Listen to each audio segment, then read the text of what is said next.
Alright, so in this video I'm going to give you my top 3 tips on how to avoid tripping over your toe picks on the ice. Now the first thing that people do is they stay relaxed with their ankles here, so they're skating along and they're loose like this, and all of a sudden they catch a toe pick and they fall down. Why have they done that? Because they haven't used the muscle at the front of their shin. Now watch, as I bring my foot in, I use that muscle to flex my foot and bring it back in.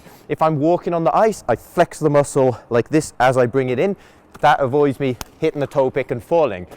It's going to hurt at first, not going to be the most comfortable, but over time you'll get used to it, it'll get stronger. Now, the second tip, don't look down. If you're skating and you're looking down like this and you're walking, there's more of a chance that you're going to catch toe picks like that.